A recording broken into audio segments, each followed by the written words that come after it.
warahmatullahi wabarakatuh. Perkenalkan, nama saya Rifki Sanfauzi dengan NIM 2110 1140 1852. Saya dari kelas 07 TPLK 001. Saya membuat video ini dalam rangka memenuhi salah satu tugas mata kuliah kewirausahaan, di mana mata kuliah ini diampu oleh Ibu Intan Malasari. Dalam video ini saya akan membahas tentang etika profesi dengan ketentuan yang telah diberikan oleh Ibu Intan. Yang pertama, jelaskan menurut Anda faktor-faktor yang telah mendorong perkembangannya kewirausahaan di Indonesia dalam dekade terakhir. Bagaimana perkembangan teknologi dan kebijakan pemerintah berperan dalam mendorong tumbuhnya usaha kecil dan menengah atau UKM di Indonesia. Menurut saya, perkembangan kewirausahaan di Indonesia dalam dekade terakhir telah didorong oleh faktor teknologi digital dan dukungan pemerintah yang signifikan. Revolusi digital melalui platform e-commerce seperti Tokopedia, Shopee, bahkan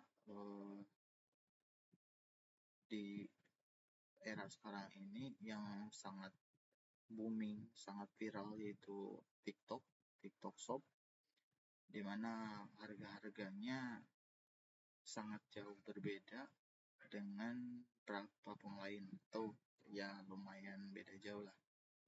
Nah, platform e-commerce tersebut membuka peluang besar bagi pengusaha kecil untuk menjangkau pasar yang lebih luas, yang tadinya misalkan hanya di berbagai satu sektor saja atau di satu wilayah saja, sekarang menjangkaunya menjadi lebih luas. Bahkan di zaman sekarang ini jangkauannya bisa global. Pemerintah turut berperan dalam memberikan kebijakan strategis seperti pemberian kredit bunga rendah, pelatihan perusahaan, dan fasilitasi akses pasar bagi UKM atau usaha kecil menengah. Bonus demografis Indonesia dengan mayoritas penduduk usia produktif, ditambah dengan perkembangan ekosistem startup yang dinamis ini, telah menciptakan lingkungan yang kondusif bagi inovasi bisnis.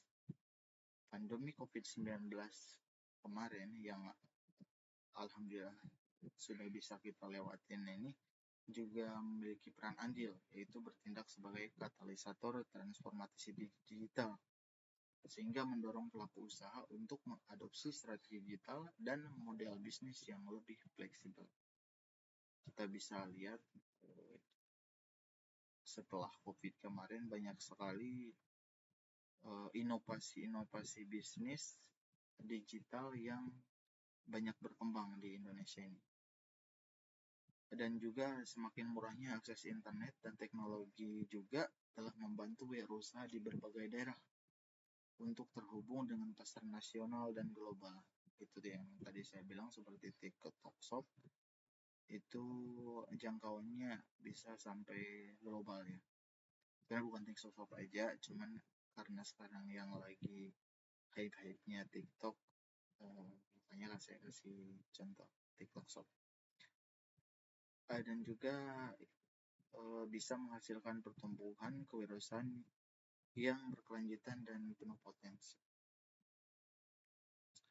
Nah, yang kedua itu uraikan pendapat Anda bagaimana kewirausahaan dapat berkontribusi pada perkembangan ekonomi lokal di Indonesia. Apa saja sektor-sektor yang potensial untuk dikembangkan oleh wirausahaan di daerah-daerah terpencil atau kurang berkembang. Nah, menurut saya, kewirausahaan memiliki peran strategis dalam pengembangan ekonomi lokal di Indonesia ini, melalui penciptaan lapangan kerja, peningkatan pendapatan masyarakat, dan pengembangan potensi ekonomi daerah.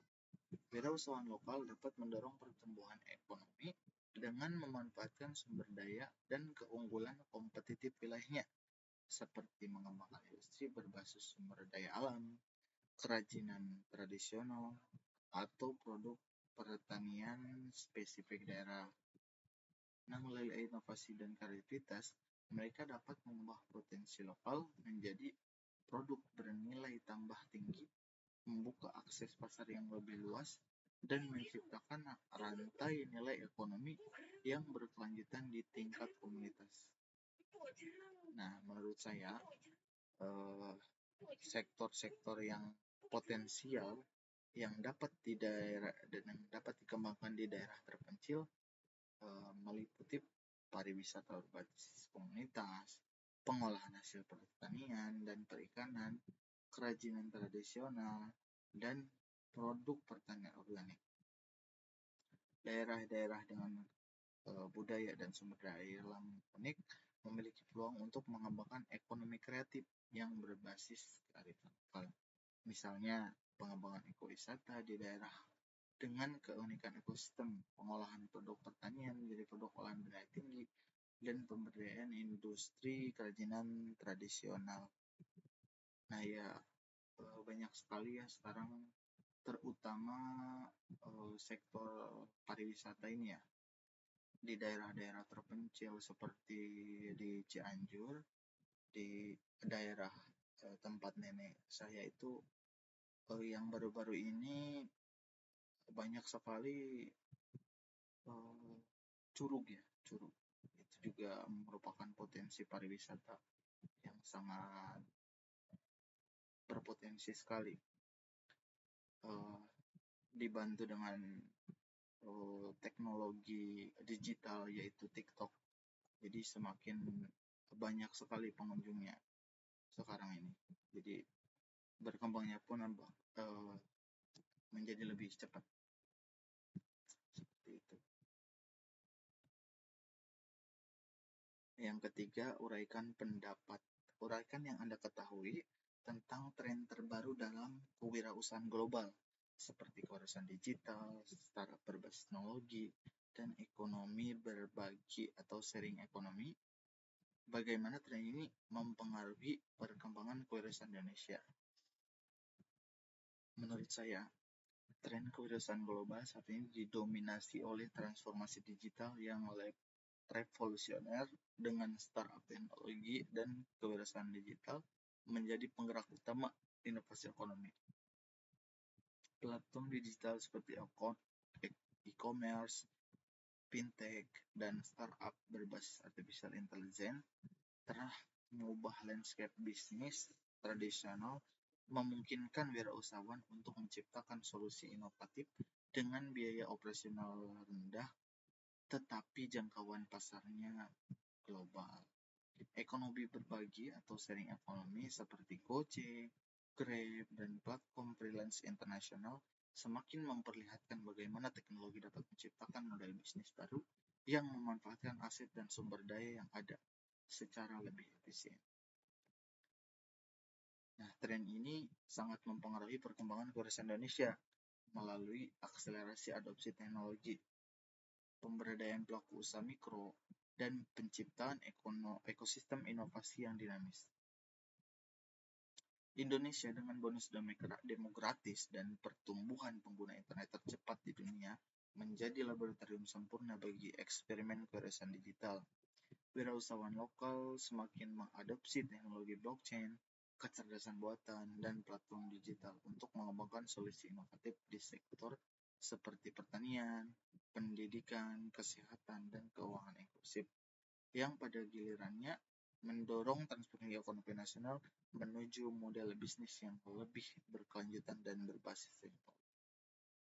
Jadi jelas ya, tren-tren ini tuh sangat mempengaruhi perkembangan kewirausahaan di Indonesia, yang sangat kita hidup di zaman digitalisasi ini benar-benar tidak bisa lepas dari yang namanya platform digital.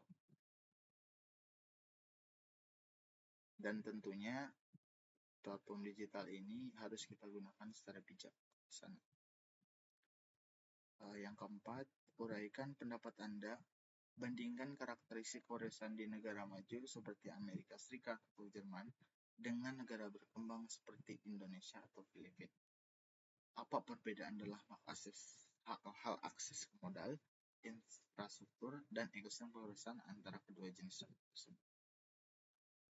Menurut saya, kewirausahaan di negara maju memiliki karakter yang sangat berbeda dengan negara berkembang, terutama dalam hal aksesibilitas dan dukungan ekosistem. Di negara maju seperti Amerika Serikat dan Jerman, wirausaha memiliki akses modal yang lebih mudah melalui sistem perbankan yang mapan, modal ventura yang berkembang pesat, dan jaringan investor yang sangat solid. Infrastruktur teknologi yang canggih, kerangka hukum yang mendukung inovasi, serta sistem pendidikan yang fokus pada pengembangan keterampilan kewirausahaan memungkinkan wirausahawan untuk mengembangkan ide-ide inovatif dengan resiko yang relatif rendah. Tidak usah diragukan lagi, yang namanya Amerika, Jerman itu udah istilahnya udah rajanya dalam dunia industri atau wirausahaan. Nah, tentunya negara maju ini seperti Amerika dan Jerman itu sangat kontras dengan negara berkembang seperti Indonesia dan Filipina, di mana Indonesia dan Filipina itu menghadapi tantangan struktural yang jauh lebih kompleks. Keterbatasan akses modal, infrastruktur yang kurang memadai, dan ekosistem kewirausahaan yang masih dalam berkembang menjadi hambatan utama. Tapi meskipun demikian, negara berkembang memiliki keunggulan dalam hal kreativitas dan adaptabilitas, dengan wirausahaan yang seringkali harus lebih inovatif dalam menghadapi keterbatasan. Mereka cenderung mengembangkan model bisnis yang lebih fleksibel, memanfaatkan teknologi digital untuk mengatasi keterbatasan infrastruktur, dan membangun jaringan informal yang kuat untuk mendukung pengembangan usaha mereka. Dan yang nomor terakhir, 5, jelaskan opini Anda tentang berbagai kebijakan dan program pemerintah Indonesia yang mendukung perkembangan kewirausahaan seperti akses pembiayaan, pelatihan, dan insentif pajak. Apa dampak positif dari kebijakan ini terhadap ekosistem kewirausahaan di Indonesia? Nah, menurut saya, pemerintah Indonesia ini telah mengimplementasikan serangkaian kebijakan strategis untuk mendukung perkembangan kewirausahaan dengan fokus utama pada pemberdayaan usaha kecil menengah (UKM). Program kredit usaha rakyat menjadi salah satu inisiatif penting yang memberikan akses pembiayaan dengan bunga rendah bagi usaha kecil. Program kredit usaha rakyat ini, setahu saya, sudah disediakan oleh beberapa bank di Indonesia seperti BRI Mandiri, di mana bunganya itu relatif kecil sekali daripada yang peminjaman yang umum, pengajuan pinjaman yang umum. Nah, selain itu, pemerintah juga menyelenggarakan berbagai program pelatihan kewirausahaan, inkubasi bisnis, dan pendampingan yang bertujuan untuk meningkatkan kapasitas dan kompetensi wirausahawan pemula, terutama di kalangan generasi muda dan kelompok wirausaha di daerah.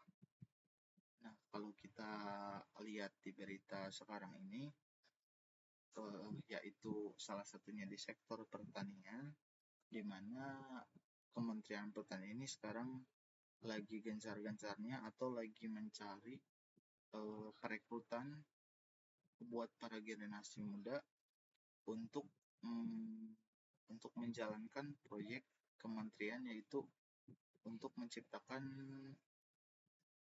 petani-petani kreatif yang diambil dari generasi muda dan diambil juga dari daerah-daerah terpencil orangnya. Dan semoga nanti berjalan dengan lancar kewirausahaan ini dan bisa mengembangkan ekonomi serta kewirausahaan di Indonesia. Dampak positifnya sendiri itu, kebijakan ini terlihat jelas dalam transformasi ekosistem kewirausahaan Indonesia. Insentif pajak yang diberikan seperti pengurangan tarif pajak penghasilan dan kemudahan perizinan telah mendorong munculnya kewirausahaan baru dan mendukung pertumbuhan bisnis yang berkelanjutan. Program-program pemerintah ini telah berkontribusi berkontribusi signifikan dalam menurunkan hambatan masuk ke dunia usaha, mendorong inovasi, menciptakan lapangan kerja, dan pada akhirnya mendukung pertumbuhan ekonomi nasional. Kebijakan yang komprehensif ini membantu memberdayakan pelaku usaha kecil untuk dapat bersaing di era digital dan di era global. Baik, itu saja yang bisa saya sampaikan mengenai etika profesi dengan ketentuan yang telah diberikan. Mohon maaf bila ada kesalahan. Terima kasih atas perhatiannya. Wassalamualaikum warahmatullahi wabarakatuh.